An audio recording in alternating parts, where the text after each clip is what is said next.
Hey, Cryptic Cuties, thank you for joining us again this week.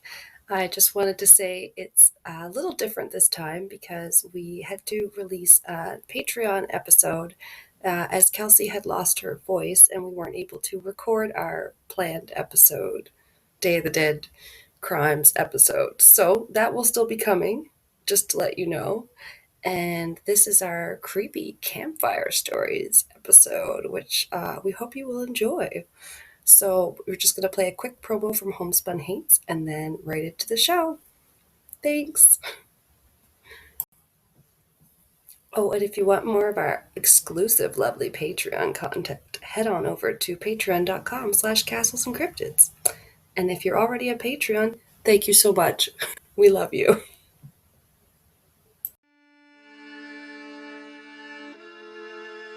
Ghost stories are always scarier when they're told by the very people who experienced them. Hi, I'm Becky. And I'm Diana. And we're the hosts of the Homespun Haints podcast. We talk to people just like you who've come face to face with ghosts, demons, haints, and other strange paranormal phenomena.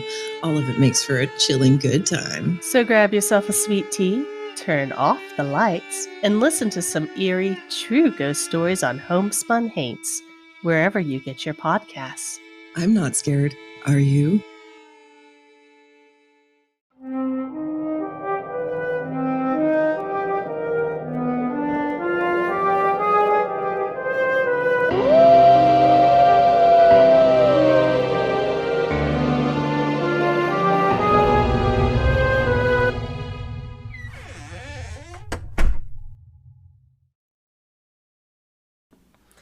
Welcome to the shit show that is the Castles and Cryptids podcast Patreon. Yes. For the exclusive people, it is your bonus episode for July. So we're sorry if this comes out right at the end of July. Yeah, we're recording it right at the end of July, and I'm gonna do my best to edit it very quickly, but we'll see. It happens. Yeah, that's okay. It'll get posted, so. It's true. I mean, I don't know. It's hard. You do it when you can do it, because otherwise your regular episodes suffer. And then you're like, when are we going to get those out if we do Patreon at the first of the month or something? Yeah. So we don't do that. Yeah, it's hard, because 1 week you're always trying to do 2, or it kind of throws off your rhythm of... Yeah, because we both do one for each episode. There's only one podcast, our size that I know of, where they put out an episode a week and then like 3, I want to say, bonus ones on Patreon. And that's just Twisted and Uncorked, and we love them. They're our podcast friends on Instagram, and we've done promo swaps with them. Like, they're great. I like them, and I joined their Patreon because I was like, wow, you guys got a lot of shit going on here. But I think one of the reasons they're able to do that is because they'll generally do one person do a case per episode most of the time. Yeah. Kind of thing. Yeah. And I don't know, for me then, like, yeah, we each do research for each of ours, and then I always do way too much. Yeah. It takes me a while to type up my notes, like, longer than I'd like to admit. Oh yeah, it's not nothing, that's for sure.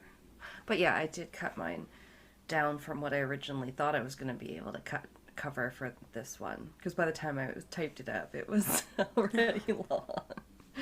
I was like, that one was longer than I remember hearing on a different, and That's Why We Drank. Okay. Yeah. But who knows? There's a lot of pictures in mine, so that took me a while to... Yeah. Yeah. Yes. So what are we talking about this week? We're creepy campfire stories. Yes. Spooky stories. I have a couple urban legends. Yeah. I wrote mine down as creepy stories and creepy pastas. Because I was like, yes. Creepy pasta is like the modern, you know, you get the internet urban legends nowadays. Yeah, I have one of them to share. That's one of my favorites. But yeah. Okay. Well, I'm excited. And Yeah. we made sure, because we don't want to do the same ones, so. Yeah. I was like, oh yeah, you had. No, I told you what I was doing. It's all good. Do you want me to kick us off then? God. Sounds good. I only have like a few pictures on the drive, but it's not for this first one here. Okay. It's for the second story, or second urban legend. My first one, I ran across it, kind of cool. I feel like I'd heard about something along this lines before. And it's called Philly's, or Philadelphia's Phantom Bus to Nowhere. That sounds a little familiar. Yeah. I wonder if I have heard it. I feel like I had heard like something along this lines before. It's often referred to as the Wandering Bus or the Zero. And the Okay. Yeah. If it's the one I'm thinking of, it is creepy. Yeah. The Phantom Bus never shows a street, a route, or even a destination. It basically just drives. Oh. Not in service. Doesn't even say that. No, it just apparently says nothing, or it'll say like, it'll just say like number 0, or like that it's bus number 0. That's all it really says. But most things say it doesn't say any sort of number. It doesn't say anything. Its screen thing at the top would just be blank. Oh, it's screen, yeah. Yeah. Weird. And just like the bus, the passengers have no predetermined destination, so they aren't really catching a ride to get somewhere specific. The bus doesn't belong to the city of Philadelphia, but it does actually display the city's transit SEPTA logo. So I think that's just their transit system logo for the city of Philadelphia. It looks like a real bus, but it sounds magical, like the night bus in Harry Potter. That's what I kept thinking of. Yeah. Picking up people and they're going to lay down in their beds and fall asleep. And I like when it squishes down and goes in between the two cars and everything gets long and skinny. That was cool. Take it away, Ernie. Yes. The bus has been spotted in many places in the city by homeless and people that are reported as lost. And some people even say that the bus actually leaves the city of Philadelphia. But it's most popular there. Yes. So have people claimed to have been on it? Yeah, we'll get to it. There's a little bit of information that gets trickled out, I guess. It said that the bus will slow down to pick people up who are aimlessly wandering kind of around the city until they see the bus. And it said that one of the things I read said that before the bus will kind of drive past them, and then the person basically has to sprint towards the bus. And the bus will sense... Because they're like, you dick, you saw me, I was waiting right? at the bus stop. Yeah. The bus reportedly senses when someone is running towards it and then will slow down in order to pick them up. But most things say that the bus doesn't actually ever come to a complete stop. It'll only ever slow down, and that you have to actively get on the bus. You have to run towards it and you have to get on the bus while it's moving. Okay, that's not going to be easy. No. So it takes some effort. Yeah. I mean, the old ladies aren't going to do so well. No. Nope. That's like I was just rereading the Little House books, and Laura's boyfriend was learning to drive these pretty wild horses, and so she'd have to leap into the buggy and stuff. Oh, God. I'm like, yeah, it sounds pretty dangerous, but she never hurt herself. I mean, not until she was an older lady and went to visit her daughter in San Francisco, and the daughter's husband like jumped off the tram car, and so Laura tried to like follow really fast, and it was moving when he jumped off it. So yeah, she tried to follow and like fell and like hit her head and stuff. I was like, oh, he should have waited for her. Yeah.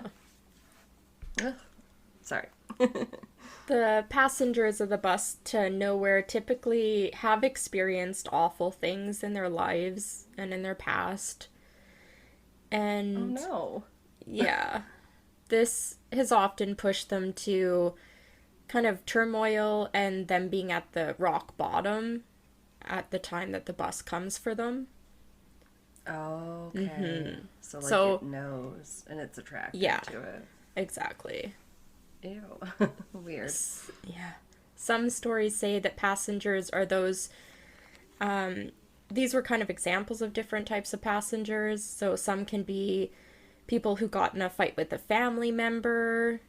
One that was later, the family member they had gotten in a fight with was killed in a drunk driving accident. That person, yeah. The person could have suffered a miscarriage as a result of this said a husband infidelity. Didn't really know what I meant by that. Just infidelity, I guess. That's confusingly Yeah. worded. Yeah. They could have lost everything due to gambling, or even just committed a plain old murder. Okay, so any of these people are Yeah. up for grabs. Basically. The wandering bus seems to call those, kind of like you said, who are desperate to get away from their lives and basically to go anywhere but where they are. So the bus is drawn to that. Aw. That's so sad. It's preying on those, that are, like you said, desperate, weak, and whatever. Yeah. It's actually not all bad, though. It kind of has, like, a little bit of hope to it. So, when boarding the bus, there's no noise, no conversation, there's no signs, and there's no fare for the bus that's requested. Because you don't pay the ferryman. Sorry, that's creepy. Passengers are aware that the bus is actually moving. However, there's nothing that can be seen through the windows. And most passengers, if they do get off the bus, aren't able to ever recall the other passengers' faces. Or even if they're... Like, they also say that they don't remember the bus driver, or if there even was a bus driver, which is kind of creepy. Yeah. Sounds like they were abducted. Yeah. It also says they don't recall any of the stops that were made, so they, like, don't know what's going on, really aware of them. And then they also report that things and time have no meaning when you're on the bus. Okay. Were they probed? Oh, God, I hope not. Oh my god. So one of the things I read said that people only seem to remember sitting in their seat, and that while sitting in their seat, this is kind of built to be their own personal hell, as they ride the bus for hours, days, weeks, or even years. Oh no. Mm-hmm. Like the Sure. Flying Dutchman ship or something. They have to, everyone stays on it forever. Yeah. Their minds are basically recalling their different failings and memories as they work to try and realize what went wrong in the past. One thing said that they basically live through every possible outcome of what could have happened in the things that they failed at, and then they realize how they or what they did wrong, and then they can move forward from that. So it is kind of like a learning thing. Weird. This is not the story anything I've heard. I've heard of like a wandering bus picking people up, but I hadn't heard all this about it before. Yeah, even then, I think I was just thinking of some little anecdote story where someone gets on the bus and then Yeah. someone else tells them, "Oh, we got to get off at this stop, remember?" And they're all like, "What?" And then the lady's like, "We were all gonna die if we stayed on that bus," or something like that. It was just way more like a quick anecdote type creepy. Yeah, this one's like, It sounds whoa. very Final Destination. Yeah. Actually, I'm sure one of the movies is like a group of co-workers going on a work trip and they're on a bus that is on a bridge or something. Oh, the bridge Yeah. one's bad. Yeah, that one was... That and the roller coaster one are the Yeah. only two I've seen, I think.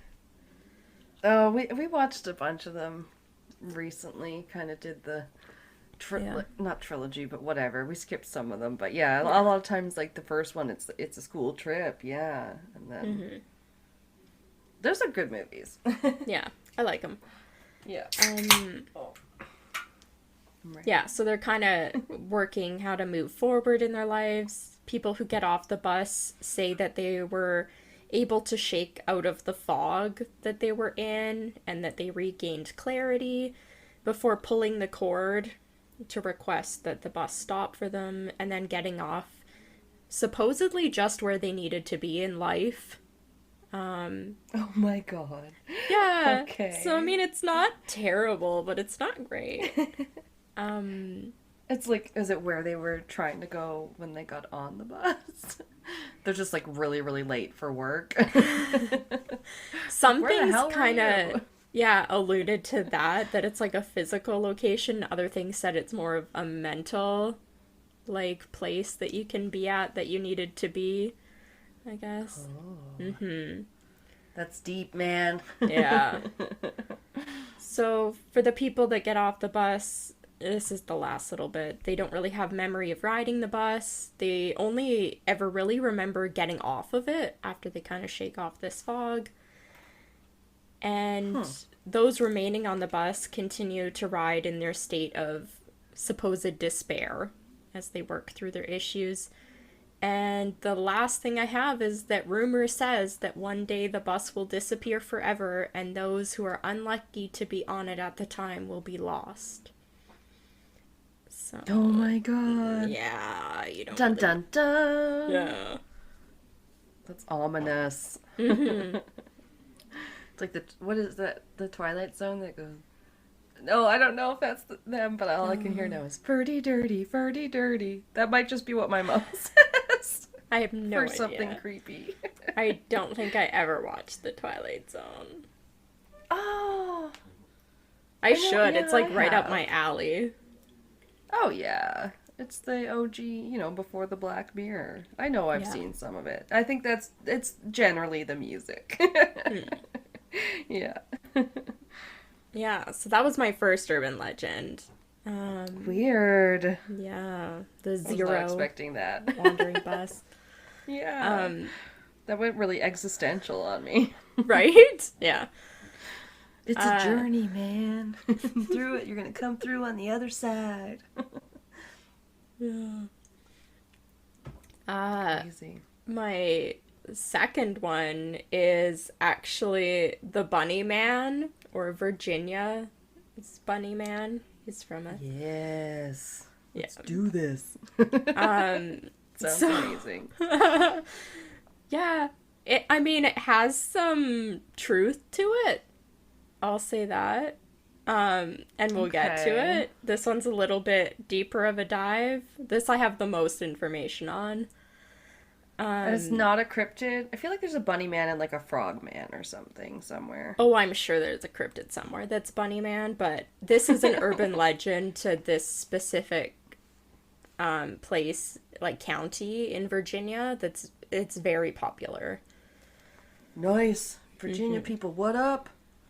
That's Yeah. one of our most popular listener states. So Oh, hopefully by the time this comes out, some of the you guys will be on the Patreon. yeah. And then they can enjoy this episode.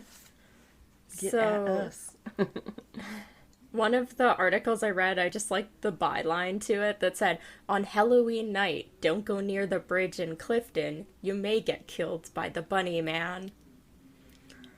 I mean, it sounds sweet. It's not. Who's this bunny man? Is he in- selling me bunnies? No, he's not.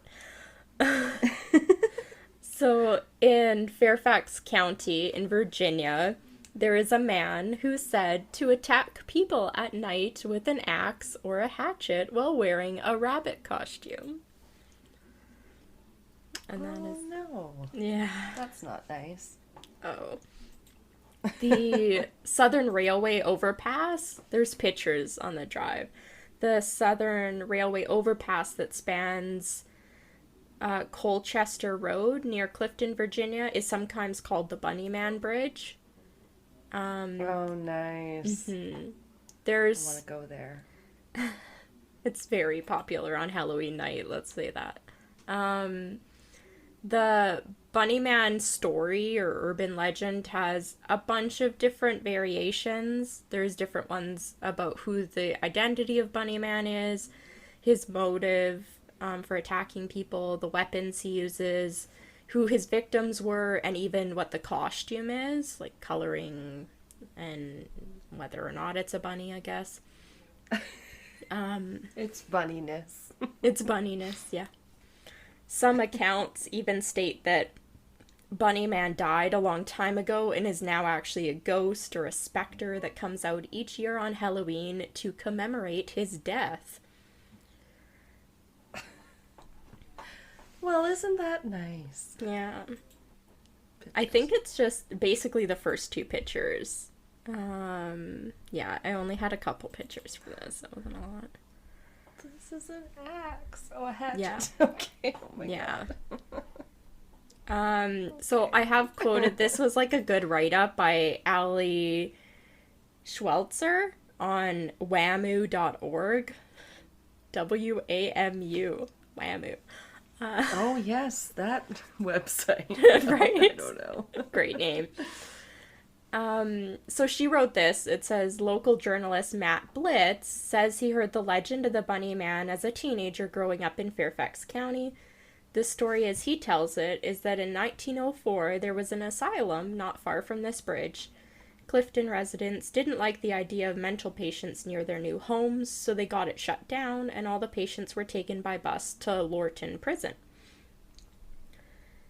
Then the bus swerved and crashed, Blitz said. They were able to locate all the inmates that were on that bus except for one. The escaped mental patient was named Douglas Griffin. Michael Myers. Oh, different story. Close, but no. Can you imagine if the Halloween movies were him in a bunny costume? I mean, they are him in the Shatner costume, which is ridiculous enough. Yeah. Also, the bunny bridge is creepy looking. It looks like a very dark, creepy overpass at night. It's like a cemented overpass, and it's just a railway crossing going up the top. So it's probably not very popular of a thing. From what I remember, it's just one-way traffic to pass underneath it in the road. It's very narrow. But yeah, creepy. Yeah, that would be creepy to drive through at night. Mm-hmm. Yeah, so this one, Blitz says the escaped mental patient was named Douglas Griffin. This is one of the stories. And after the crash, he disappeared. Weeks passed, and rabbit corpses began appearing in the woods. Douglas was apparently eating bunnies to stay alive. This went on for a while. Oh. Yeah. Then one Halloween night, a group of kids were hanging around the bridge. They reported seeing some sort of bright light or orb, Blitz says, and then a flash. They'd all been strung up like the bunnies, gutted and hanging from this bridge. The mental patient was, of course, assumed to be the killer, and the rumor goes, if you come here on Halloween night at midnight, you'll end up just like those kids and those bunnies, Blitz says. Oh no. Jesus. continuing the article that she wrote, it says, "This sounds unlikely. For one, there was never an asylum in Clifton. And for another, 1904 was an awfully early time for buses to be on the roads." Oh, yeah, that's true. Yeah. But again, it's an urban legend. One other version says that, like Bloody Mary, he can be summoned by saying Bunnyman 3 times. I guess Bloody Mary or Candyman. Bloody Mary and Bunnyman even technically have the same initials if you count it. Bunnyman as 2 words. Yeah. BM. Or it could also stand for, on the bathroom mirror, bowel movement. Bowel movement. I like it. Oh my god.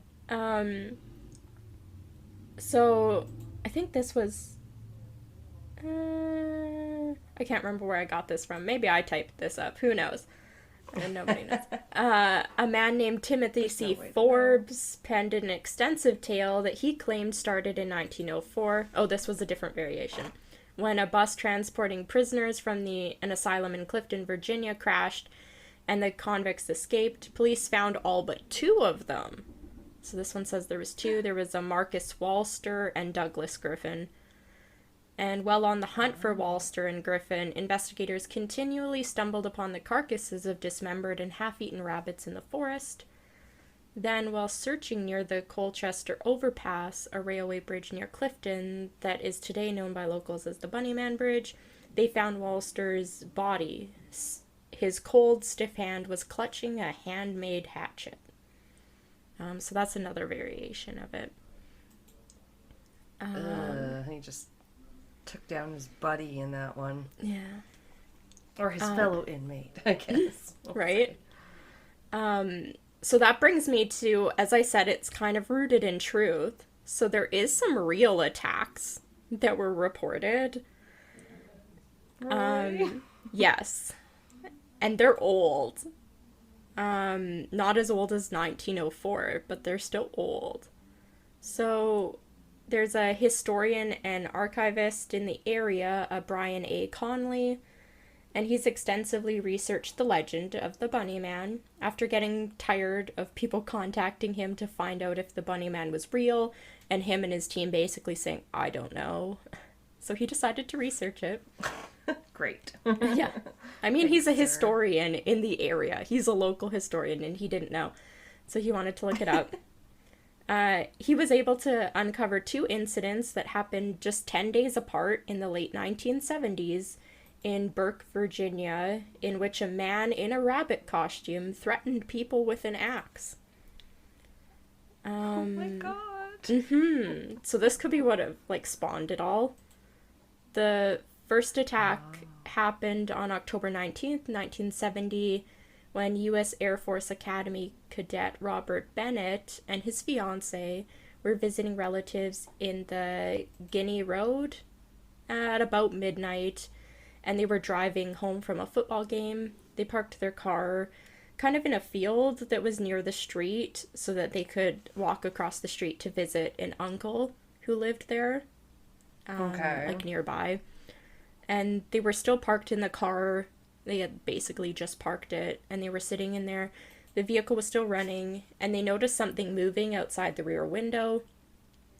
A second later, the front passenger window was smashed, and a white-clad figure was standing near the car. Bennett turned the car around, like he put it in gear, and started driving it around in a circle, while the man screamed at them about trespassing, saying, quote, "You're on private property, and I have your tag number," or license plate number. Oh, okay. As they drove down the road, the couple discovered a hatchet that had been thrown through the window when it smashed, and it was sitting on the car floor. That's the picture you see of that hatchet.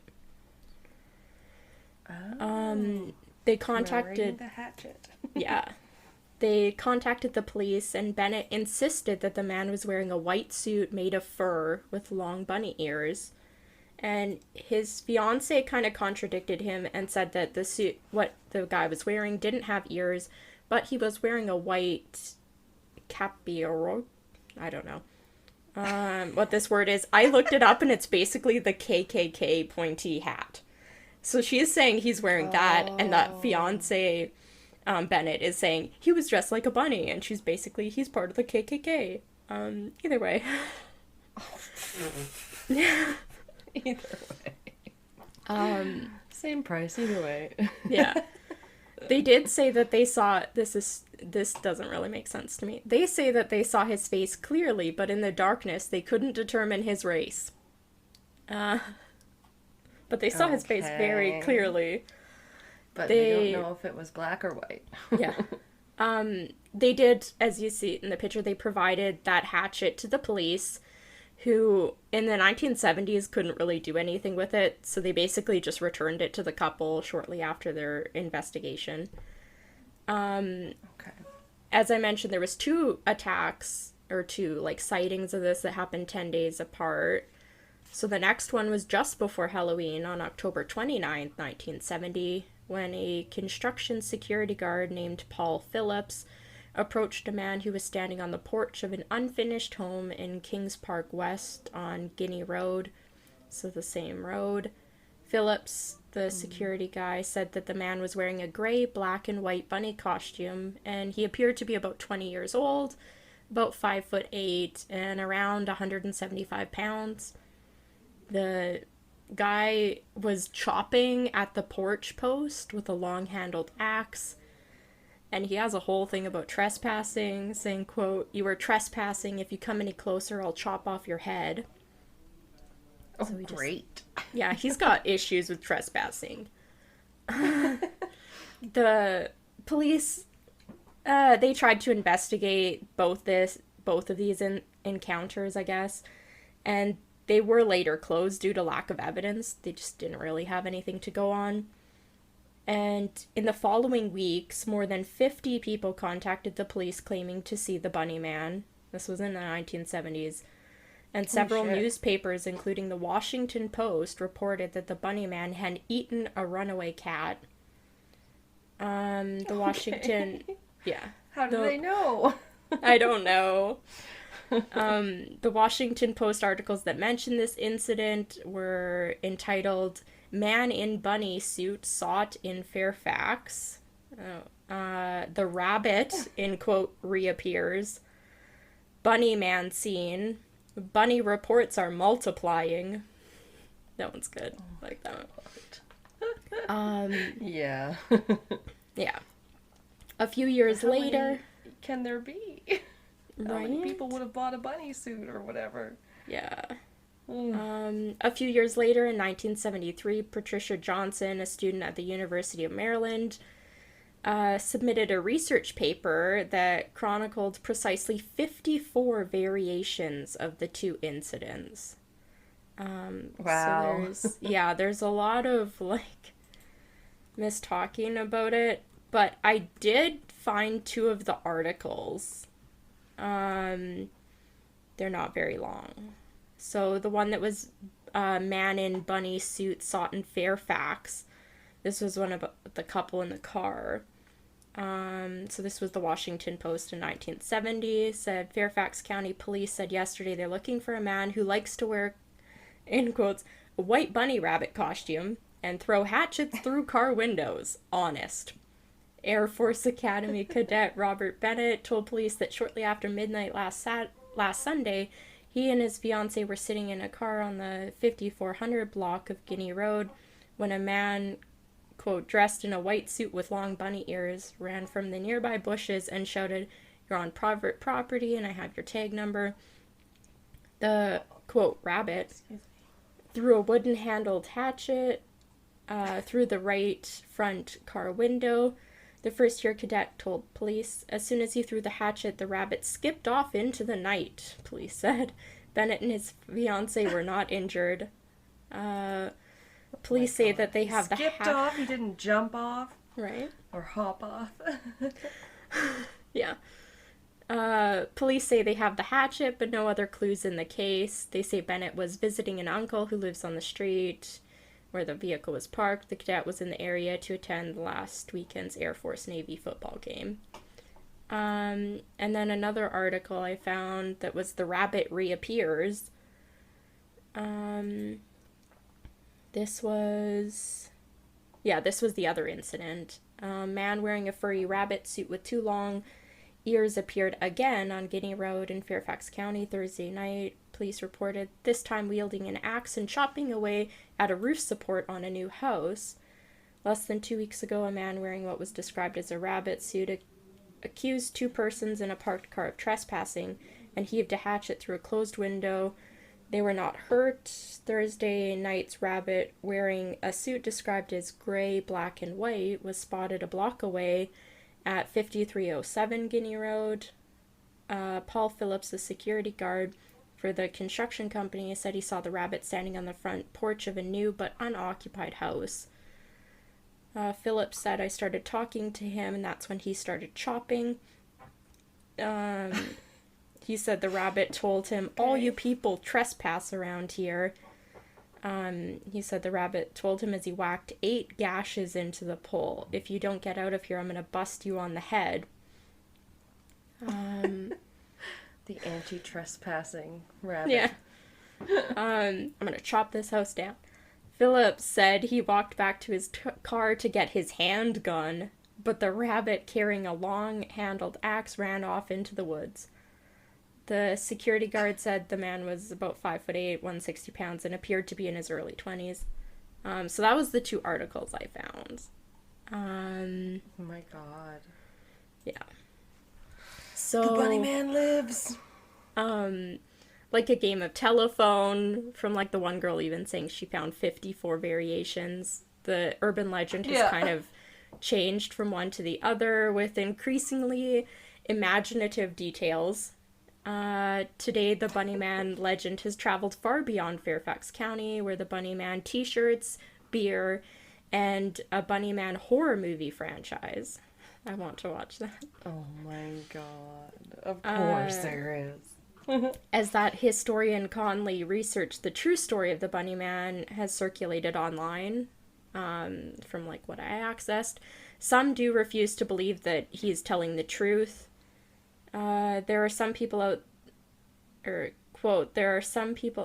that are convinced that the story as it is told is true, Conley says, and that myself and Fairfax County are trying to cover something up.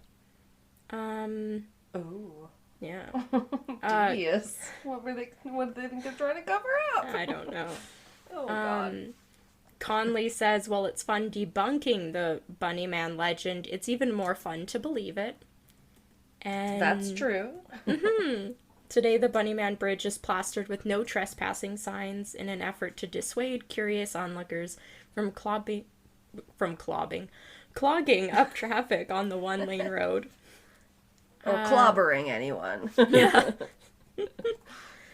According to the Centerville Patch, police spent Halloween night in 2011 turning away more than 200 thrill seekers who were heading toward the Colchester overpass. Some were from as far away as Pennsylvania. Oh, wow. Yeah. My last bit on the Bunnyman is that despite the efforts to keep people away, the legend of the Bunnyman continues to endure, though the details are far from the truth. But, well, I mean, that happens with some cryptid stories. Who's to say? It's an urban legend. Exactly. Some have way more sightings than others. Yeah. Bigfoot and stuff just might be a little bit more believable because we've had a few more sightings over the years, but doesn't mean these guys aren't real. I don't know. This is a weird one. Yeah. I just thought it was funny because as soon as I read Bunnyman, like, costume, and I was like, this is so cute. Like, it's so Donnie Darko. Yeah. I did run across one thing that was saying that Donnie Darko was, at least in part, inspired by the Bunnyman urban legend. It was that and, like, a few other influences. Oh, wow. Okay. Yeah. That's interesting. All right. So, yeah, this is probably one of the first creepypastas I ever read. And it's short, it's sweet, it doesn't have a whole lot to it. Okay. But I think I had talked to you. I think I've even mentioned it on this podcast a couple times before. The show Channel Zero. It had 4 seasons, and okay. each season they took a different creepypasta, and they worked with like the writer of it. Obviously, they had permission, and they basically made it into a season-long, like 6-episode TV show. Okay. They kind of added a lot of their own stuff to it and kind of reworked it to add a bunch more stuff, especially with this one. There's a whole lot more going on in the show than there is in this creepypasta. But it's a pretty good show. Beefed it up. Yeah. They beefed it up a lot because this one doesn't have a lot to it. That's why I thought it was good, since my other stuff was, I had so much already. So yeah, fair enough. this one's also one of the most famous creepypastas. It's like right up there. It also has some of the best ratings. I think just because it's so short and simple. And it's called Candle Cove. So this is right off the name. Yeah, right off the creepypasta website. I'll be reading it. It has a little blurb, which I kind of liked. So I just wanted to read that first. It's at... Hold on. Let me take a drink. It's story time. I know. It's like... Deep breath. It comes most often at night. That nagging feeling gnawing in some corner of your mind, like a rodent chewing the corners of the drywall. The memory of some brightly lit cartoon funland or a world of puppets. A memory of a TV show you would watch, seated cross-legged on the living room floor with the fixed enthusiastic attention only a child can give. Attention that you wish now you perhaps hadn't given so freely. For there is something about that show, something about that discordant music, the details of the characters, their motivations and the storylines, the fixed maniacal grins that seems, looking back, to be altogether too sinister to be a children's show. Ew. Yeah. You try to block the memory out, and yet, there in the back of your mind, most often at night, the puppet's fixed grin keeps on smiling. I just love that. It's like an intro. Always gross. Yeah. It has another intro, but I'm not going to read because it kind of spoils a little bit. Oh no, that one's good. Yeah. So starting off the creepypasta, it's basically like a Reddit kind of forum type thing. But it's set up to be on a site called Net Nostalgia. So this is supposed to be local nostalgia things that you're trying to remember and I guess connect with people about. So I see. There's a few posters, I think 3 or 4, in the thread. The main one is Skyshale033. And she starts off with a post with the subject Candle Cove Local Kids Show ? And she says, "Does anyone remember this kids show? It was called Candle Cove, and I must have been 6 or 7. I never found reference to it anywhere, so I think it was on a local station around 1971 or 72. I lived in Ironton at the time. I don't remember which station, but I do remember it was on at a weird time, like 4 p.m. Mike Painter, 65. It seems really familiar to me. I grew up outside of Ashland and was 9 years old in 72. Candle Cove. Was it about pirates? I remember a pirate marionette at the mouth of a cave talking to a little girl." Skyshale. "Yes, okay, I'm not crazy. I remember Pirate Percy. I was always kind of scared of him. He looked like he was built from parts of other dolls. Real low budget. His head was an old porcelain baby doll.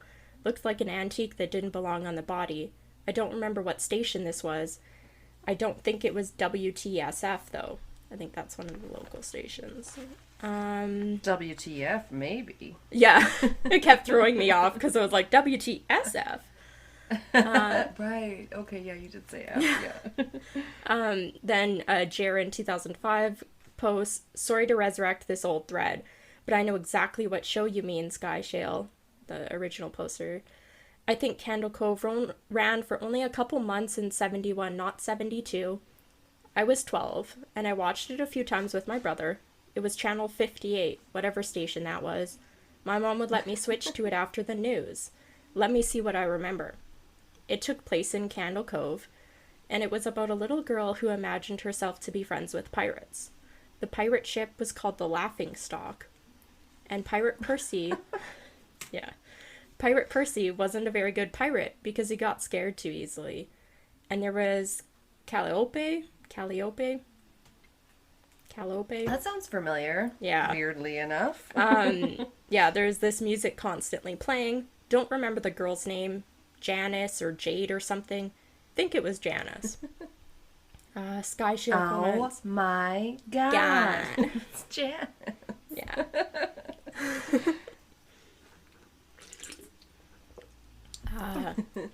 So Sky Shield comments or posts again. Thank you, Jaren. Memories flooded back when you mentioned the laughing stock in Channel 58. I remember the bow of the ship was a wooden smiling face with the lower jaw submerged. It looked like it was swallowing the sea, and it had that awful Ed Wynn voice and laugh.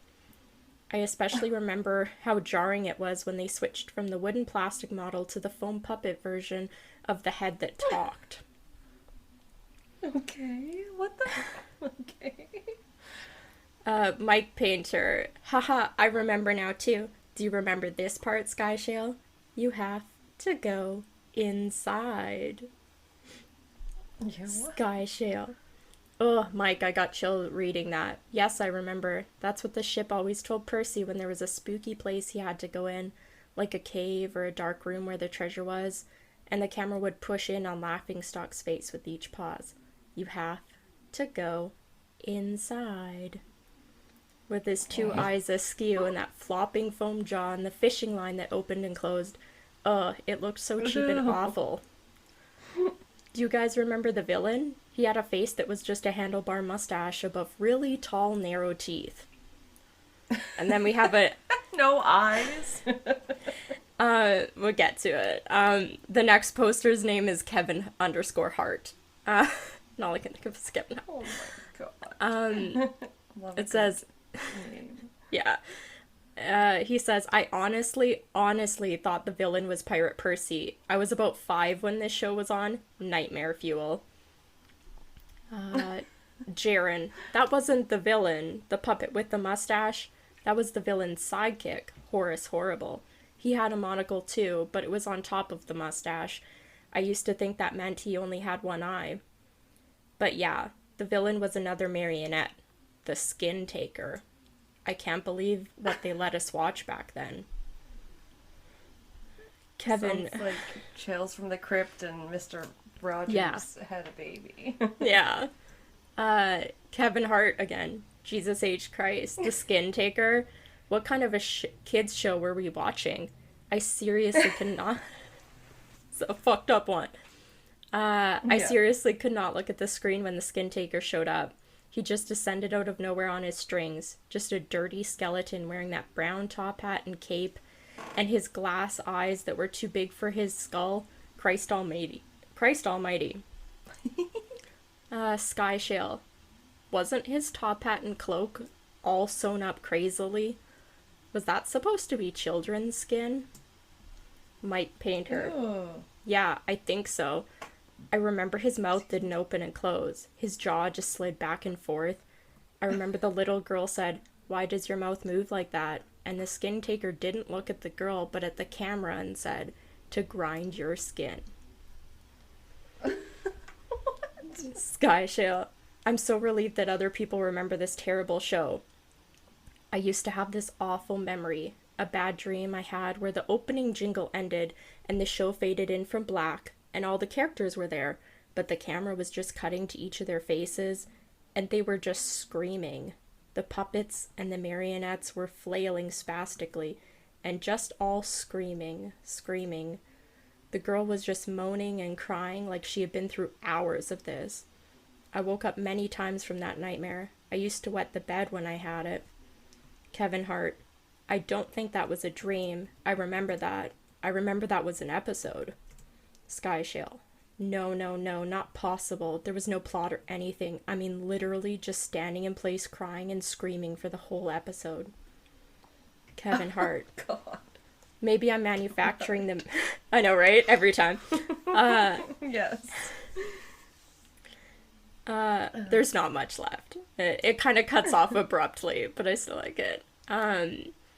So maybe I'm manufacturing the memory because you said that, but I swear to God, I remember seeing what you described. They just screamed. Jaren. Oh God, yes. The little girl Janice. I remember seeing her shake and the skin taker screaming through his gnashing teeth and his jaw careening so wildly I thought it would come off its wire hinges. I turned it off, and it was the last time I watched. I ran to tell my brother, and we didn't have the courage to turn it back on. And I guess not. the last post from Mike Painter. I visited my mom today at the nursing home. I asked her about when I was little in the early 70s, when I was 8 or 9, and if she remembered a kids show, Candle Cove. She said she was surprised I could remember that, and I asked why, and she said, because I used to think it was so strange that you said, I'm gonna go watch Candle Cove now, Mom. And then you would turn the TV to static and just watch dead air for 30 minutes. You had a big imagination with your little pirate show. And that's the end. Oh my God. So it's like supposed to be like a Mandela effect where one of them shouldn't be able to remember it. It's like, what? Basically, so that's it for the creepypasta. In the show, there's a lot more to, like in the TV show Channel Zero in season 1, there's a lot more to it. But what they basically did is the show was essentially made in one of the characters' like basements, like really low budget when and they had made all the puppets and stuff, and then it was aired for only a couple months, and then it basically brainwashed kids, and there was a whole bunch of kids, like there was like 5 or 6 kids that got murdered in the town because kids were being brainwashed by Candle Cove, the show, into murdering other people, like other kids. And then so like in the TV show, the main character is like going back like to his hometown after not being there for 30 years, and he's trying to figure out what happened to his brother and stuff. And then there's like this whole thing, and they find like the puppets in somebody's basement, and they find the old tapes. So everybody essentially thought they had hallucinated this show, but in the creepypasta, apparently, they did hallucinate it. It's just supposed to be something that only kids see. Like, when you're an adult, even in the TV show, they did it. When you're an adult, you only see static, but when you're a kid, you see the show. Oh, my God. Yeah. I don't think... I don't know if I'll ever quite understand it. This one's so weird. Yeah. So I did send you, there's a picture from the Candle Cove, when they did it on the TV show. There's a picture of what the puppets look like. Okay. Yeah, they renamed the skin taker as Jawbone or something like that. So it has Jawbone and Pirate Percy and then Horace Horrible. Oh, he really is just a fucking mustache and teeth, and I can see one eye, but the majority of the head is just mouth. And then hold on, let me see if I can play it on my phone. So when they did the TV show, obviously they had to film like clips for the Candle Cove, like to be a TV show in the show. So they did film the screaming episode, at least part of it. And it's on YouTube. I sent you the link. It's like partway through. There's like all the clips they used. Okay. But hold on. Let me restart it. So then all our listeners, when they have them, can hear it too. This is as loud as it's gonna play.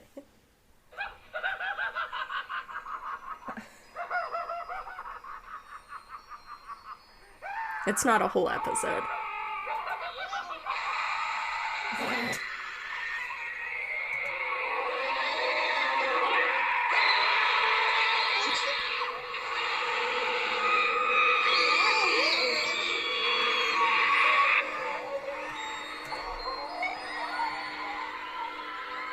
Yeah.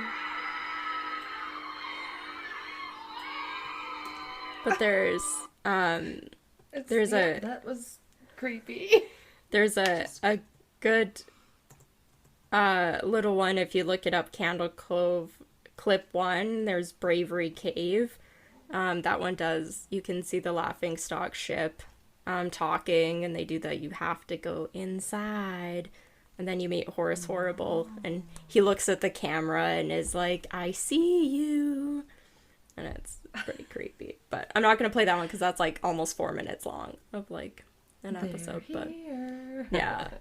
But yeah, that was one of the first creepypastas I ever read. And then when they did the show, it was pretty good. So I thought I'd share it. So it is a creepypasta, but yeah, there is pictures of this show. Yeah, because they made a TV show, Channel Zero. They like take creepypastas online. Yeah. So they're the ones that like filmed this, so that when they made their season or whatever about Candle Cove, that they would have the clips that were talked about in the creepypasta. Right. Yeah. Okay, yeah, I want to watch that show then. It's not like amazing. Some people are online are like, it's the scariest thing I've ever watched, blah blah blah blah blah. Honestly, most of the time you're like, the creepypasta is like better, and then they add a bunch of stuff to it and it's kind of like meh. Like, but yeah, that was season 1, and season 2 is also another really famous one called No End House. But that one's really, really long. It's about like basically a never-ending haunted house that they say you can't, nobody's ever made it through all the rooms, and the one girl makes it through all the rooms, and then when she comes back into the real world, she realizes she's still in the last room. Yeah. But it's like, on Creepypasta, it says the reading time for that is like almost an hour just to read the Creepypasta. Like, it's a really long one, and each room gets like progressively creepier. In the show, they did a whole bunch of weird stuff to it too. They kind of always do. Yeah. So we've all seen some of the escape room horror movies, but we watched one the other day that had the same. I want to say it had the same type of feel, but it was a different premise. Okay, so Pat and I just watched this. Oh my god, I hate it when this. I'm sorry, I just like went out of my head. No, it wasn't an escape room. It was. Oh yeah, it was an extreme haunted house. Yeah, that's because you were. Yeah, and it's like they go to this extreme haunted house, but it's really, really extreme, and then they're all separated, and then they all have to like try and get out to save their lives, and like it was really good. Okay. Yeah. I'll ask Pat what it was called. Yeah, the only one I know about is like the houses October built that I borrowed off you guys. But that's different. That one was okay. Yeah. Yeah, I liked how this one didn't have too much like setup of here's a bunch of characters that, you kind of, most of them are kind of annoying and cliche, so you're only gonna like one or two of them that are gonna live. Oh my god, what? I think I might have seen the show you were talking about then. Oh my god. Yeah, there wasn't much at the beginning. They go to the haunted house. The main girl seems to be in a violent relationship because at the beginning she's got like a black eye. And later on that comes up because then the possessive boyfriend comes looking for where she is, and then it's like, maybe he can save them, and then no. Yeah. He like gets killed. Yeah. I might have seen that one. I'll have to ask Pat what it was called. Yeah. Yeah, I watched too many movies, so. Exactly. I think we were on fucking Shudder or something the other day. whatever. It doesn't matter where it was, because then I think we watched it somewhere, and then Pat, like Prime, Shudder's on Prime. And then Pat was like, I think I bought that one too. I think that's on my Xbox. I was like, really? Yeah. Yeah. We'll take a quick break, I think. And then All right. I'll Sounds just good, because I got a good one.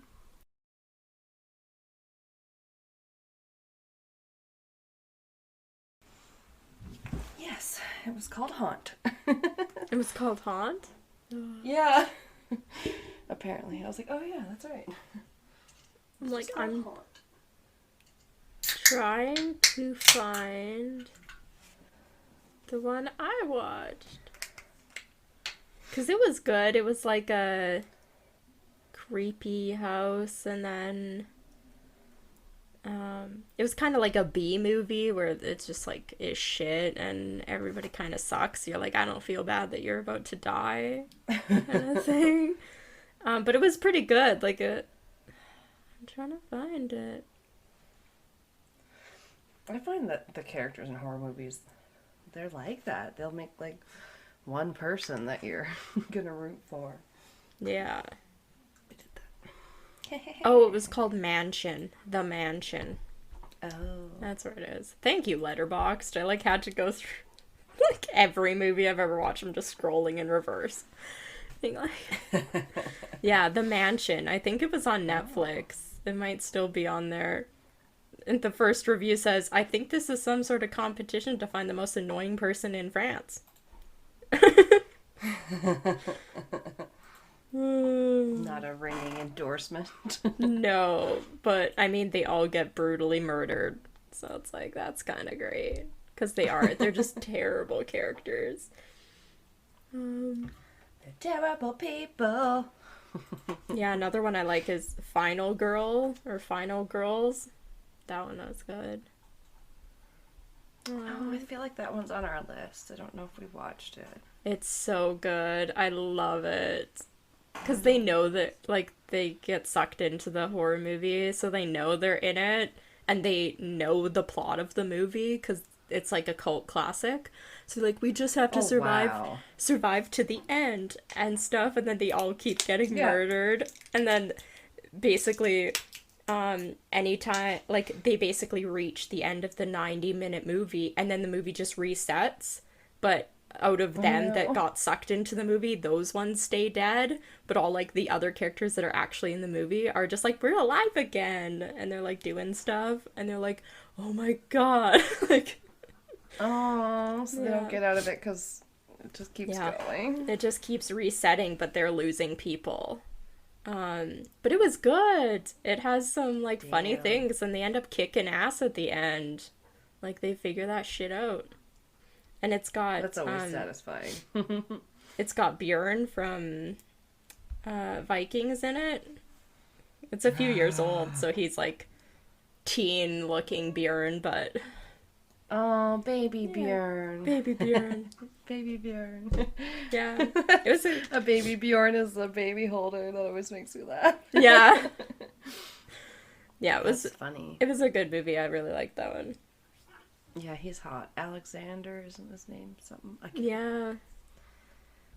Okay, I'll have to watch that one. That sounds almost like Scream. The way in Scream, they're very like, meta. Is that the right word? You know, they know they know about horror movies, and they talk about horror movies, and they're like, if this was a horror movie, yeah. They're literally going, and in 5, 4, 3, 2, 1, and then like they were like, oh, this song is playing. They can like hear the music, and they're like, this is about to happen, like, because they just like know the movie. Yeah. That'd be so weird. I'm gonna tell Pat that we should watch that one, because it's be like, good. ugh. There's like if he went into Halloween, he's watched that movie so many times. Yeah, it'd be like trying to survive that. Yeah. There's one part where it's my favorite part, they do slow-mo.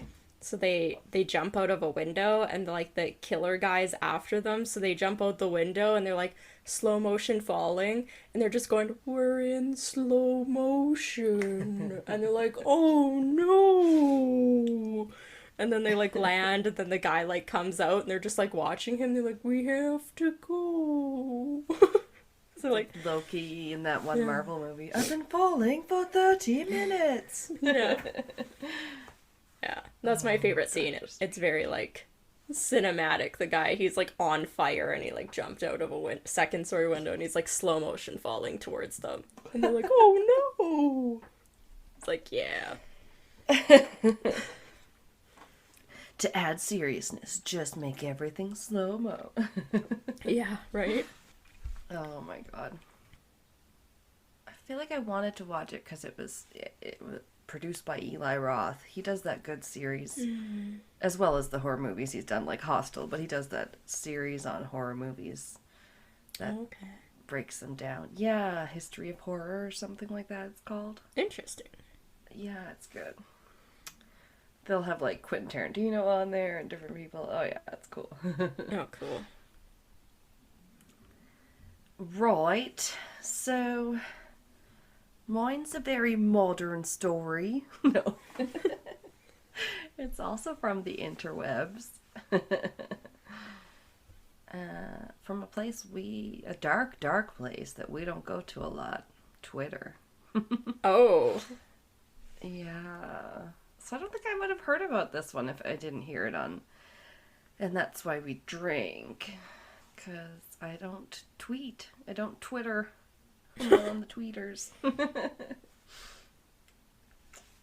All the Twitters. All of them. Remember that from Lucky? Yeah, Logan Lucky. Oh, such a good movie. Yeah. I'm on Twitter. I'm on all the Twitters. All the Twitters. I love it's that like movie. Ocean 7-Eleven. Oh, yeah. Logan Lucky. So good. Love it. It's called the Dear David thread, or it's just called Dear David. Oh, okay. I don't think I've heard of this one. It's got a good name to it, some alliteration. Maybe that was on purpose, we'll see. It starts with this man named Adam Ellis who posted a series of tweets starting in August of 2017.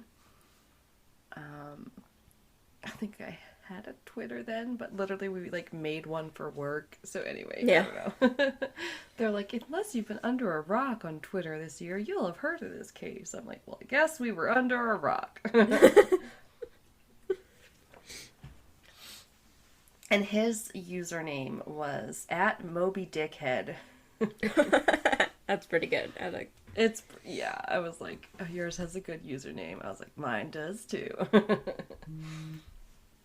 I mean, I assume it's still his username, I should say, not was. But he was whatever, a writer and illustrator. So that probably helped with his telling of the tale, I suppose. Oh, okay. Yeah. Yeah, so that's kind of good to know. But yeah, he was living in a duplex converted from a former just single family residence. So it was just a house turned into 2 apartments. One upstairs and one downstairs, and Adam was living in the downstairs. So on August 7th, he tweeted, "So my apartment is being haunted by the ghost of a dead child, and he's trying to kill me." Oh, creepy. Way to start us out. Coming out strong, yeah. Yeah. Out of the gate. And he goes on to describe a dream he had where a small child with a misshapen head was sitting on a rocking chair in his room. No, thank you. Do that what you will, yeah. And that had been a few months before he had tweeted, so I guess things had been going on, as we'll see. Then I have that tweet went on to say that day, "The first time I saw him, I was experiencing sleep paralysis and saw a child sitting in the green rocking chair at the foot of my bed." And the next tweet just said he had a huge misshapen head that was dented on one side. I did my best to draw it. Ooh. Yes, that I did put one in the folder that said drawing or something. Yeah. Misshapen baby head. Is that what it says? No, that's what I'm going to the drive. I was starting like tweet number 1, and then I just like named each one. so generically, so we would just know exactly which one we were talking about. Oh, I see it. Yeah. Oh, creepy. It's a big dent. Yeah. Looks like somebody took a bite out of his head. Yeah, it's totally like caved in, right? Mm-hmm. So he apparently in the dream got out of the armchair and shuffled toward Adam. Oh. Nothing like a child coming at you. Yeah. Right. To which he woke abruptly from that dream. And then he had another dream. Then the second dream, he had a kind of creepy little girl in it that told him, "Oh, so you've met dear David." And that David was dead. Oh. No shit. No. She also went on to say he only appears at midnight, and you can ask him 2 questions if you want. If you want. I don't know if that's me writing it that way. If you want, go ahead. But you are never, ever to ask him a 3rd question, or you will just die. He will kill you. Oh, okay. David does not have time for this. I was afraid we would just be having a lot of, ew, David, the whole time. Yeah. Nothing yet. Yeah. But he does look kind of you, yeah. Yeah, not great. No. So I guess Adam decides he will ask David some questions. No. Good job. He asked how he died. And then I put, apparently, like, yeah, he's a great lucid dreamer. But that, because, like, he can ask all these questions, but that does tend to apparently go hand in hand with sleep paralysis, as I'm sure we talked about on our sleep paralysis episode. Yeah. But yeah. He asked how he died, so David said that there was an accident in a store. He says that a shelf was pushed onto his head. Okay. So that's very specifically how he says he died. But that was the 3rd question. So David was kind of scared then and freaked out. He was like, I shouldn't have done that. But next, he just decides to Google David's death description, you know, to see if he can see any cases that match or whatever. Mm-hmm. There were none in the area at the right time in New York where he was, so he doesn't know if that's true or not. And then kind of nothing happens for a while, so Adam kind of forgets about it for a little bit.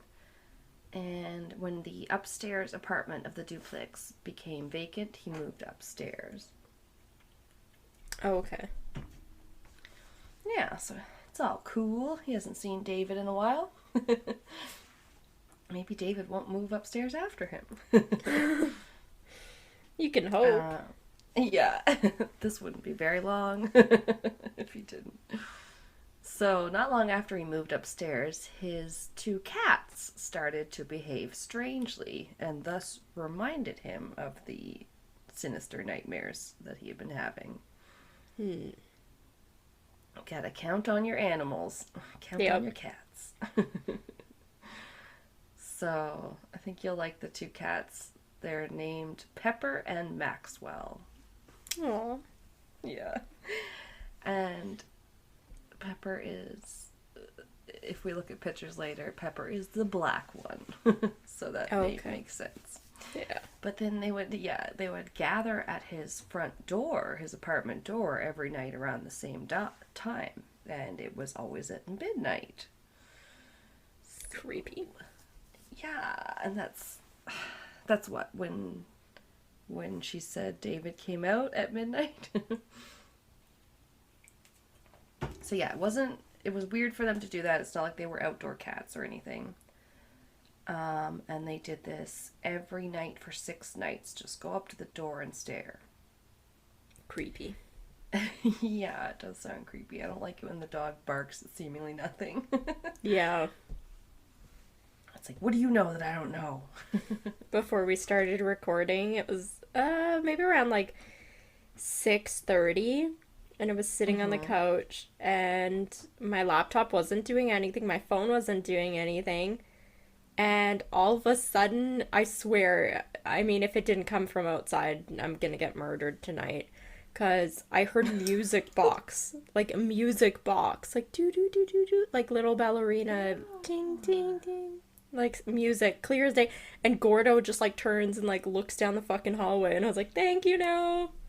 Like, oh my god. it was so fucking creepy. Yeah. And you just heard it clear as day? Yes, like out of nowhere for probably like one Mississippi. Like how long it lasted, and then it was gone, and like Gordo and I both looked at me like, what the fuck? Yeah. Hopefully it was like a passing, I don't know, ice cream truck? I have no idea. It was like so weird. Like it was like medium level, like loud. Like it wasn't quiet, didn't sound like it was coming from outside, nothing. Like, ew. Yeah, so creepy. Yeah. So of the cats, Maxwell, which was the one that had some white on him, on his chest, seemed particularly perturbed by whatever was going on. He was always at the door and whatnot, so Adam begins to think that David has found him. Okay. So he decides to try some experiments, shall we say. He begins by taking pictures of the hallway outside the door, which the cats are always staring at. So just to see what develops. He thinks he sees something in the picture, but of some of them I'm skeptical, to say the least, because, you know, it's just up to interpretation. Yeah.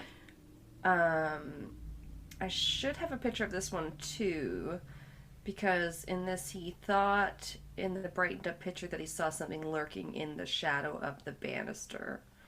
So the stairs, the banister meets like a shelf on the top of the floor for like shoes. Oh, there is one of the cats staring. It's just called Cat Staring. Aw. I can see the cats. See, and they, like, literally they're all from, like, one article, which I should say, it's a Bustle article. It was great. It had everything in one place. But Yeah.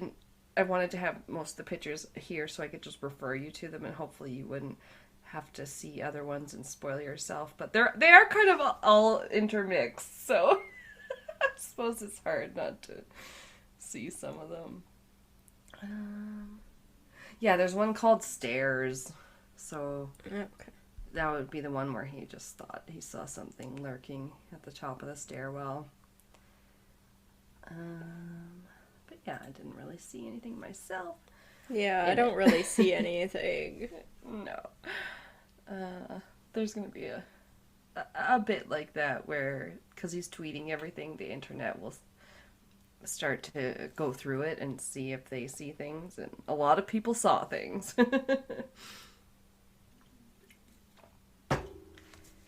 So by August 11th, he just gets more freaked out, and he gets a sleep app, for one thing, to do some more experiments or try and figure out what's going on. And then at this point, he decides to try making a salt line around his door. Oh god, that's step 2. I know, it's so early on, and Yeah. he's just like not sure if he's using the right kind of salt too, so he's just like, I don't know if this is right, and it's just like, it just looks like table salt. I'm like, I'm not sure. I feel like the Winchester brothers Yeah. of Supernatural use like rock salt, but maybe Yeah. that's just because they have to shoot ghosts with their like big gun. Probably. They Yeah. don't like fine grain salt. Yeah, maybe that's not enough. So he tests out this app that he's going to use to record nighttime sounds, and it, you know, is one of the ones like it just makes a recording every time it hears a sound. Okay. I know people use these. It's interesting. I'm like, I don't need to hear my sleep noises. I'm sure they're great. Yeah.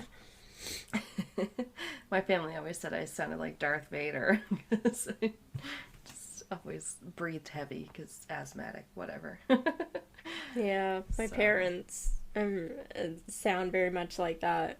When one of them's exhaling their snore, the other one's breathing in. And it's like, so it's no, they can't like tune it together. Oops. No, it's like literally. So it's like at the same time, like opposites. It's like, oh. And they're so loud. My parents are so loud. I honestly, one time I put my headphones in, was listening to music, and I could still hear them, and I thought we were gonna get kicked out of the hotel for like them being so loud. I didn't sleep that night at all.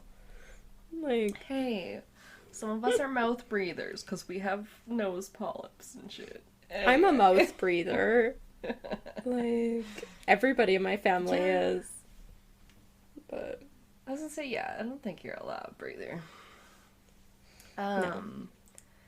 So Adam gets 33 recordings the next day, but most were just kind of normal sleep noises. Yeah. There was one that seemed to contain a sort of snapping sound, and then a footstep sound, and some static heard. Mm-hmm. And then he heard a second snap, and then you could hear him like groaning in his sleep. So that was between 2 and 3 a.m. and was just some of the weirder noises, I guess. So he goes away for the weekend. He has to get away from his apartment. And he posts some like innocent photos, including this kind of happy, jaunty selfie throwing up a peace sign. And even in that one, it seemed some of his followers decided they saw like a face in the glass door behind him. Oh, okay, I'm gonna take a look. Yes, I think that one is on there too. Weekend out pic. Yep, at the bottom. I don't know, on mine there. I cannot see anything. No, I couldn't see anything. Honestly. Oh no, a reflection! But there are some creepy ones later on that, you know, they look creepy. If they're real, they're fucking creepy. Mm-hmm. So then after he returns to his apartment, he does some more experiments with some photos, and this time he was using his phone and also a like Polaroid type camera, so an instant camera. Yeah. Which I thought you might find interesting. Yeah, I want like a proper Polaroid camera, but they're so expensive now. It's like $100. Yeah, do you have a version? I thought you had a version. I have like the first, it's like a vintage, like first instant one. Okay. Yeah, we don't know if it still works. The unit itself doesn't have batteries anymore. The cartridge that comes with the paper to take the pictures is, in this model, is what had the batteries. And to order, it's like, what, you get eight sheets, so you can take 8 pictures with the one battery or whatever for that cartridge, and it's like $30 to $40 per cartridge. Oh, wow. Yeah. At least you can still buy them, but it's pretty expensive. So yeah, you might it's as like well just... $5 a picture. Right? Like, frick. At that point, you're like, okay, let's just go back to just like oh, I always want to say digital. What? No, those cameras that were just disposable. You just took a bunch of pictures. You didn't see them till you got developed, but then you just threw the camera out with the film. Oh, that's great. Oh yeah, so he bought a Fujifilm Instax Min 9. I don't know. I thought you might know the camera, so I wrote it down. Nope. And he tweets that he bought a Polaroid camera because, quote, they are fun and dorky. And then when he takes a few snaps, they look quite normal, except for the ones that developed with, like, either completely black, and when he did a test with his finger over the lens, it was, you know, just dark gray, not really black. Okay, that's what the... I think I see that picture. Kind of weird. Yes, there's a picture of those too. And then one of them showed the hallway outside the apartment looking pitch black even when the light was on. So those ones are a little bit creepy to look at, I think. That should be there. Polaroids black.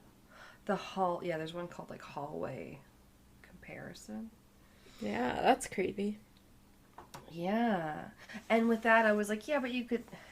I didn't know if he just posted those photos and obviously could have edited them. But then I did watch a short video where he took a photo with the hallway light on, walked into the apartment, let it develop, and then it was black in the photo. So it was like he kind of proved that he was doing it on the fly. And I was like, ooh, that's pretty creepy. Yeah, that's definitely creepy. Made it more believable. Yeah. But yeah, I don't know. This one still kind of confounds me, I guess. Confusing. By August 14th and 15th, he had enlisted the help of a spiritual friend to come and cleanse the apartment as best they could.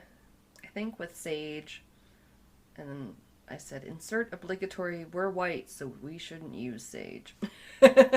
Yeah.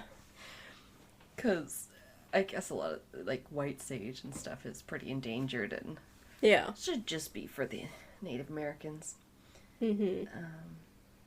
Later, he dreams of Smoke and David. God, that sounds like a romance novel almost. Smoky David. Smoke and David. God, I love Schitt's Creek. Ew, David. Yeah. And then just all his different exes and stuff. Yes. Or like the guy that him and Stevie both kind of start seeing, and then they're all awkward because they're like, this is weird. So then the cat starts going to the front door every night at 3 a.m. at the witching hour. And the sleep app would often pick up 5 minutes of static every night at 3 as well. Weird. A little creepy. So he fell asleep one Friday night quite early, and Adam had another David dream, and this time David and he were in this warehouse, and David was dragging him by his arm across the warehouse floor. Yes, the little child. Oh, creepy. It is, though. And then he woke up with what he described as a huge bruise, but I said he has very hairy arms, so it's very hard to tell that it's a bruise. Oh, yeah. I can see a faint mark. Oh, yes. I have a much bigger bruise / scrape on my leg right now from my damn dog getting excited for his walk, and he pawed my leg, and I was wearing shorts, and his nails have not been cut in a long time. Yeah. It's not good.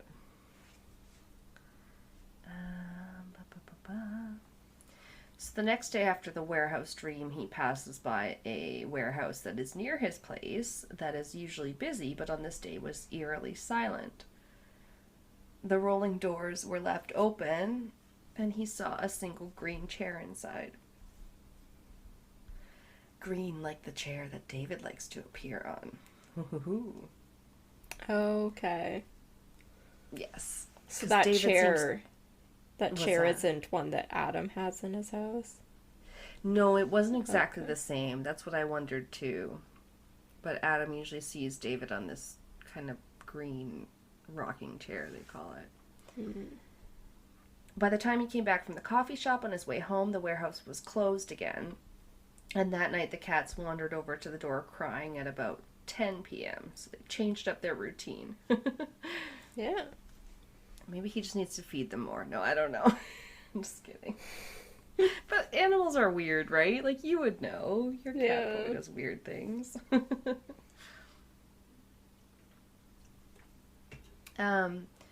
He then got a series of phone calls from an unknown number that were all in a row one night, and he only picked up once, in which he heard static and then silence. And then he listened really hard and heard the faintest breathing on the other end of the line. Then he heard a faint, very small voice say, "Hello?" Yeah. I know. August 28th to September 11th, 2017. In preparation for an upcoming trip, Adam decides to buy a pet camera to record in his apartment while he's away, and he's even gonna like have it going while he's asleep and stuff. I assume he has someone coming to. He's gonna have someone coming to check on his cats while he's away. I hope so. Yeah. Because I know. Yeah, it said he's gonna be gone for like 3 weeks. So. Oh yeah. Yeah. So he's gonna test it out. He decides, and it takes a video when motion is detected, and then it alerts him on his phone. So, it does capture some interesting footage. One night, the green chair rocks on its own, and not far away from the chair is a tall bookshelf, and there is some art hung up near the shelf, and a small object you can see hanging above the shelf, which, as he tells everyone, it's like this turtle shell hanging on the wall. But it just falls off the wall randomly, and it's caught on the camera. So these ones, there's video of it in the Bustle article. So if you want to watch any of the videos, it's pretty easy because she links them all in the article, like they're right in the article. So I couldn't include the videos in the drive, but yeah, if you like Google Dear David or go to the one that's by Bustle, you just have to go down to the right dates where it says August 28th to September 11th portion. And then it'll have a video of those two things, the chair rocking on its own and then the turtle falling off the wall, which is pretty cool to see. I don't know. I like a good video evidence. So the next tweet just simply said, "It's happening again." Oh, that's creepy. Yeah. So on September 3rd, a video shows Maxwell being scared by something in the apartment. Ooh, there's a video of this one too, and I watched it. It's weird because, like, yeah, cats and dogs do weird things, but in this video with Maxwell, it's like he's sitting there and then he kind of looks behind him, and then it almost looks like he half jumps, half falls over something behind him. Like he just kind of leaps off. But I don't know, cats are weird. I should have you look at that one, I guess. Where is that one? It would be, like, so they should have headers of the different dates. This is August 28th to September 11th. Okay. Like, I haven't scrolled down far enough yet that... It's such a long article, yeah. But it's cool because it has all the different videos, and then we can decide if the cats are being crazy or... The first one, the chair rocking by itself, is pretty weird even of itself. Okay, watch the chair. Yeah, watch the chair. Yeah, that's creepy. Yeah, it just looks like it's moving on its own, right? The one with the cats, or the one with the cat next, I think is, they're half cute, half creepy. Because you're watching a cat. It's like watching Angela's cat video. Cat cam. No.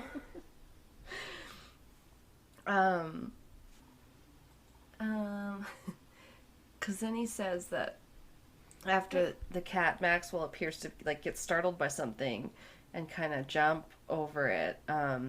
Then the cat just sits on the couch and jumps up on its hind legs and then goes back down again. And then he stands up on his hind legs and then he goes back down. And weird. I thought I put up a picture of it, but it would be somewhere on a little bit later on the article there. Because the cat looks pretty cute standing on the couch, on his hind legs. I'm like, what is he doing? But then Adam said like he did the on and off on the camera all night, up, down, up, down, up, down. And then in one of the short little videos, he starts kind of batting at the air when he's up on his hind legs. It's just weird. Like as if there's something in front of him that he's like batting at or trying to play with. And I'm like, what the fuck? Cute, but also like, I don't know. Do cats just sometimes be weird and kind of play with things you can't see? Or is that just not? It's been a long time since I've had a cat.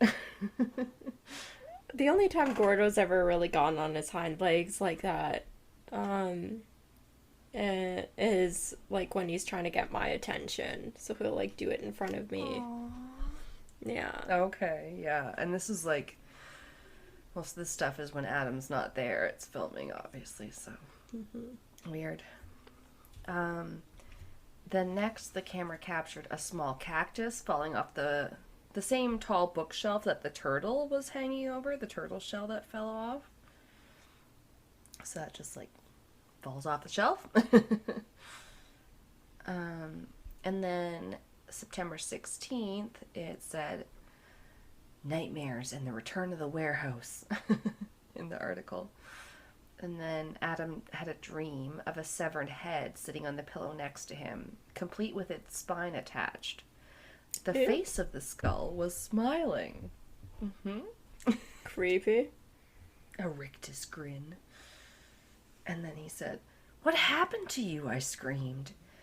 And the skull said, "It feels great." It groaned. It was like gross. Adam also claims to have seen then, quote, "two dark figures staring in the windows even though I live on the second floor," end quote. And he passed by the warehouse near his home again, but this time he heard a thunk from inside as he walked by.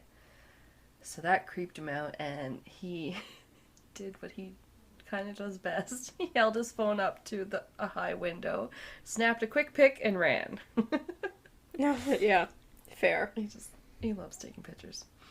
But yeah, he basically saw like this desk and a filing cabinet and stuff. Just like junk, basically. And then when he's playing with the brightness and the filters, he's like, "Is it just me or do I see David?" And I was like, "I guess it's just you." But then other people saw faces too. And I was like, okay. If you guys want to see faces, you can. But for once, I'm more skeptical. Yeah. September 22nd to the 5th of October, Adam leaves for his vacation. He's gone off to Japan. He's having a good time. I'm sure getting lots of culture and history and generally trying to think about nothing back home with David. Yeah. Yeah, and he's like snapping his photos and stuff, and then he takes a picture of a statue that's called the Mori no Uta, or Song of the Forest, and it's found in Nakajima Park in Sapporo, and it's a work by artist Takeo Yamuchi. There is a picture of this one. It is a statue of, a woman, other people, whatever, a whole bunch of things. But it does look like the woman has children hanging off her and around her, and one could be said to have a pretty misshapen looking head. That's okay. In front of her. Yeah. I can see that. I can definitely see that, but could be just a coincidence. So October 16th to 14th, Adam experiences some electrical issues when he gets home. He has burnt out bulbs in the hallway and lights flickering and stuff. He hears scratching at his door at one point. And what does he do? Takes a picture through the peephole. And of course, he sees a face that I don't see. But he walks by the warehouse later to go get a beer, and he sees a hearse inside the warehouse, which he thought was weird. And then on October 25th, he apparently sees someone standing outside his apartment one night, just standing and staring into his window. There should be a picture of that too. Well, what you can see says man outside window. It's brightened up. You can kind of see someone standing there. Which is weird. Yeah, there's like a shape. It's hard to see, yeah. November 5th, he has a dream about David sitting in a recliner chair this time. And as they stared and stared at each other, David starts walking towards him. And Adam, frozen in his dream terror, manages to just move his arms enough to grab his phone and take a picture. And he sees David reach the bed and begin to climb up, and then BAM! He wakes up. Oh my god. No, I don't like that. No, I know. And in the morning, he finds a bunch of pictures on his phone, just like in the dream, and David is in them. Gross. Yeah, you could look at, there's one called David on Chair that is creepy as fuck. Yeah. Ugh, that's gross. I don't like it. No, there's a bunch of gross ones that seem to show David, and I don't know if I put most of them, because on the article on the website, they were really quite big, so it was, I just had to keep, take a snip of them, whatever. Yeah. There's more pictures, is what I'm saying. So, he also began to hear noises from the roof. Oh, by the way, we should say, like, if people don't look up the pictures, that one shows a faint, like, looks like it could be a little boy in a striped shirt with, like, a dented fucking head. That one's pretty gross. Yeah. It's like, okay. Good CGI or really creepy ghost? He starts to hear, like, noises from the roof area where there's no apartments, because now he's in the second floor, right? So then above that, he was just supposed to have a roof that no one had access to. But there is an attic sort of door, in the hallway ceiling there. The hallway that the cats are always looking at. Or looking at the door, too. And based on his calculations and the location of the skylight in the building, he basically figured out that there is a large crawl space type cubbyhole area above the apartment through the roof hatch, and that it's 3 feet high. Okay. So he's like, there's probably space above my apartment before the roof that I didn't know about. And that attic door is way above the hallway stairs, so he ordered this really long pole to poke at it. Love it. This reminds me of Friends when they go to poke Ugly Naked Guy to see if he's alive across the street. Yeah. So his pole arrived, but he hadn't poked it yet, and then one night he has a scary night where he hears a bunch of noises coming from above him, like thumps, bumps, banging, almost like somebody was dropping a bowling ball or something, like 15 times in a row. So, and we just went bowling. Even those little bowling balls are freaking heavy sounding. Yeah. Speaking of bowling, my legs are still messed up. It's been a week. Right? I was quite sore, yeah, in my, like, I don't know, hips, butt, whatever, thighs the next day.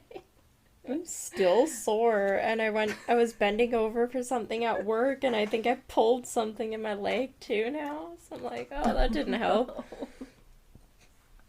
Yeah, I've done yoga this week, sat in the hot tub. I'm like, I'm getting old.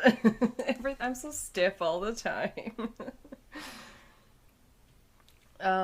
Okay, so he pokes up into the hatch with his pole, and he's taping it, and this small black object falls out. At first I thought it was like a squirrel, honestly. It was a child's shoe. Ew. I know. Then he finally calls his landlord to check out the crawl space properly. Even though he's got the pole and everything, like... But yeah. the landlord basically finds nothing except for one small, tiny, old green marble. It's this old antique marble because it has a mark from the pontil or the pontil iron, like where they snapped it off from the rest of the glass. So the way they used to make it had this little nipple to it or whatever. No, I don't know. But that's all they found. And some people, this isn't quite the end, but some people have speculated that they thought they might have found the actual case that could have been this little boy, you know, dear David, and now they found a shoe and whatever. I don't know.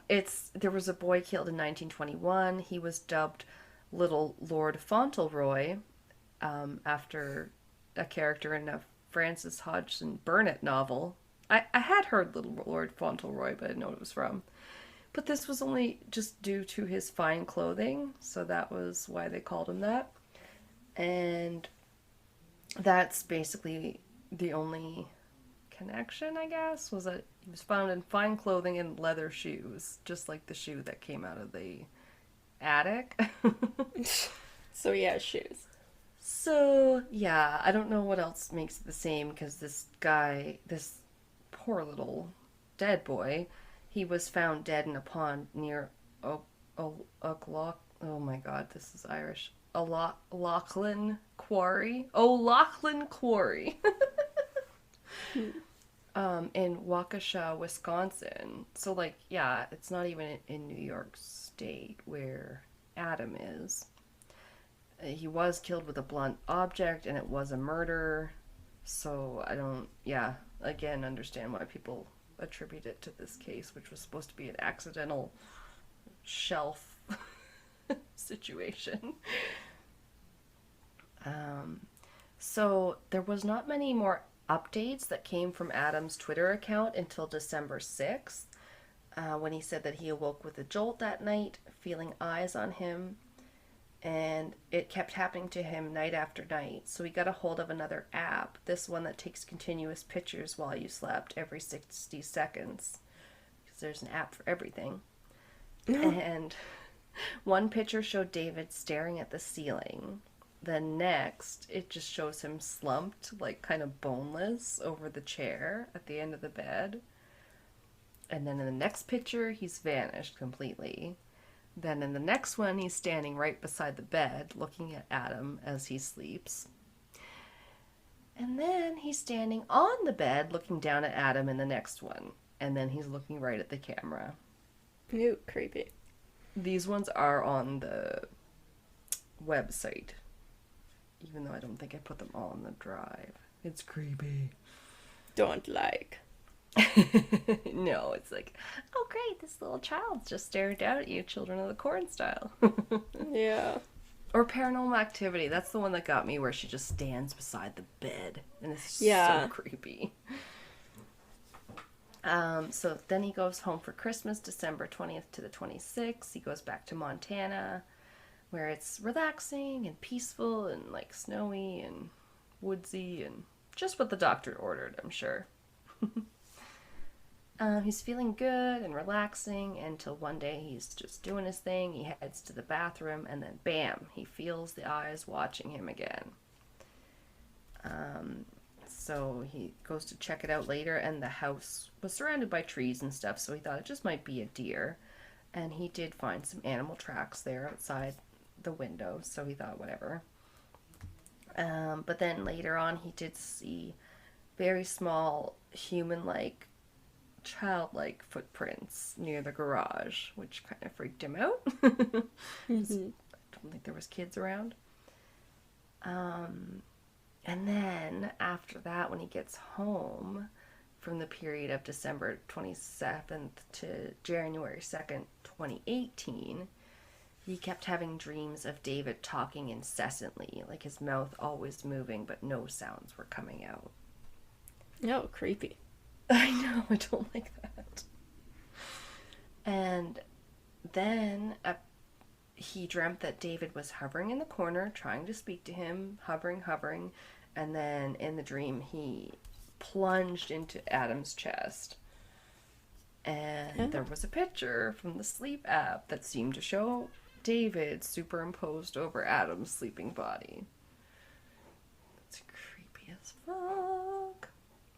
Yeah. I guess most of the rest of them are probably more on the website, but they're gross, people. They're so gross. Yeah. And then January 13th to 14th, Adam posted an Instagram story that was just a normal, went to brunch, posting his avocado toast and endless mimosas. So millennial. But then when he posts it, it ends up looking weirdly distorted and discolored and shit, and it's like pink and blue, and just half of it's missing, just like if your TV started to lose its picture or something. Like, it just looks totally fucked up, and people are like, what happened to your story picture? And he's like, I don't know. And other weird things happen to him. He starts to lose time, kind of like in one of your stories. Yeah, the bus one? Yeah. He'd look up at the clock and be like, where did this hour go? And he was starting to really doubt his sanity. He would think he'd start to hear someone talking, and then he'd be like, what? Can you repeat that? And they'd be like, I didn't say anything. He started to fear that he was maybe even possessed. No. Great. End of January 27th to 28th, there's another cat video posted because the cats are seen meowing at the door again. And by February 3rd, 2018, Adam just tweets, everything is fine, with a weird double space after the word is. Which could be a typo, or could be a creepy dead baby trying to type. Yeah. After that, a different tweet was posted by Adam that he had nothing to do with Dear David. Wait, that had nothing to do with Dear David. He said he left his full-time job. It says, some of you already know this, but I thought I should make a short update on Twitter about it. A little over a month ago, I made the difficult decision to leave my full-time job after 4 years with the company. Now this, I didn't mention yet, was a job with BuzzFeed. So, okay. It's an interesting job to have when you're doing kind of a horror tweet post thing. It's interesting to note. Like, this one definitely could be a creepypasta, but it's presented as truth, so I don't know, right? Mm-hmm. He said it became too difficult to focus, and he decided to focus on personal projects. He said, I'm nervous about what the future holds, but I feel good. I know big things are coming. And people noticed there was a double space between feel and the word good. And they thought that was also suspicious. Oh my god. Finally, in February 14th to 18th, he tweeted, please don't worry about me. I'm okay and everything will be like it was before. Which I don't love. Yeah, that's kind of weird. Yeah, a weird thing to say. And people just thought that the style didn't sound like him anymore, and some of it didn't have as much, punctuation and stuff. Then it was there was two videos of the cats posted one after another, which had a very low camera angle, almost like the phone or camera was on the ground. So it was a little different than the ones he'd had before. And it's just, again, the cats being kind of weird, or Maxwell the cat being kind of weird. So people also thought that was a little different than what he usually posted, especially the angle and stuff.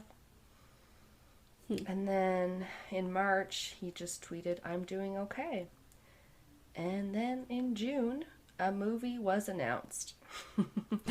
So, a producer from It, called Dan Lin, and a writer from the Conjuring spin-off was announced to be going along with it, and Justin Long was cast. So Justin Long. Yeah. You know Justin Long. Yes. The only horror movie I can think of that he did was The Walrus, the Tusk one with Kevin Smith, where he like becomes a fucking walrus and it's so gross. Don't even like that one. I love him. Yeah, he's a pretty big name to have. Yeah, I'm trying to see. Oh, Jeepers Creepers. I saw him in and Drag Me to Hell. Oh, yes. Love Drag Me to Hell, Sam Raimi. Mm-hmm. But yeah, just to round it off, he has said that he didn't anticipate any movie offers, etc. He hasn't posted anything about Dear David since the fact, for which he has gotten some flack online from his followers, but he maintains that, like, nothing's happening with it, so he doesn't post about it, I think. Yeah. And the other one, if this one didn't take so much damn time to tell, there was another similar Twitter horror type thread that came along after the fact that was posted by the username Gregory88 and was about a haunted house, which is also really cool, and I recommend reading about, or if you guys want to hear about another one, I'll do it again, because it like starts out much the same way with that kind of hook line, like, something weird is happening in the woods outside my house and I don't know what to do. Oh, creepy. Yeah, it's a similar vein. But yeah, that's my story. Wow. That's so creepy. I watch the movie. Yeah, I turned the lights on. That's how creepy it was. Yes. The pictures. Some of the last pictures where he's staring down supposedly at Adam and stuff, they look really real and freaky. I don't know, man. It's like hard to tell these days because with the internet and stuff, you're like, I don't know what's real. Right? True. Yeah, it's like, okay, you're a BuzzFeed writer, but also like, yeah, then it just watching some of the videos where he's taking the Polaroids and they're supposedly coming out black and you're like seeing him do that, you're like, well, it doesn't look like you're faking this part, so yeah. All right, well, thank you for coming to our creepy Patreon. Yes. Hope you enjoyed it. It was fun. Yes. Bye.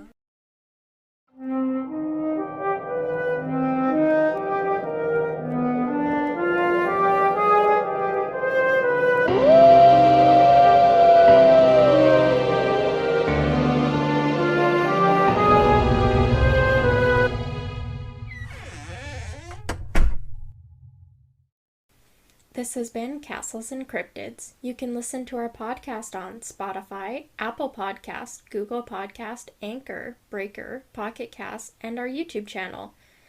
Please rate, review, and subscribe wherever you listen. Follow us on Instagram, Facebook, and Reddit. On our website, you can listen to all of our episodes as well as view pictures for each of our segments. Check out our Patreon page to view all of our tiers and become a Patreon supporter today to unlock monthly bonus episodes and behind-the-scenes content. We are working on an Ask Us Anything. You can submit questions by social media or by email at castlesandcryptids@gmail.com. Do you have a spooky ghost story, a creepy cryptid sighting, or a thrilling true crime tale you would like to share and have us include in a future episode? Send us your listener story by social media or by email. Please include the name that you would like mentioned. Our music is by Kobe Fair. Our logo and artwork is by Antonio Garcia. Thanks for listening. This has been Castles and Cryptids. You can listen to our podcast on Spotify, Apple Podcast, Google Podcast, Anchor, Breaker, Pocket Cast, and our YouTube channel. Please rate, review, and subscribe wherever you listen. Follow us on Instagram, Facebook, and Reddit. On our website, you can listen to all of our episodes as well as view pictures for each of our segments. Check out our Patreon page to view all of our tiers and become a Patreon supporter today to unlock monthly bonus episodes and behind-the-scenes content. We are working on an Ask Us Anything. You can submit questions by social media or by email at castlesandcryptids@gmail.com. Do you have a spooky ghost story, a creepy cryptid sighting, or a thrilling true crime tale you would like to share and have us include in a future episode? Send us your listener story by social media or by email. Please include the name that you would like mentioned. Our music is by Cobia Fair. Our logo and artwork is by Antonio Garcia. Thanks for listening.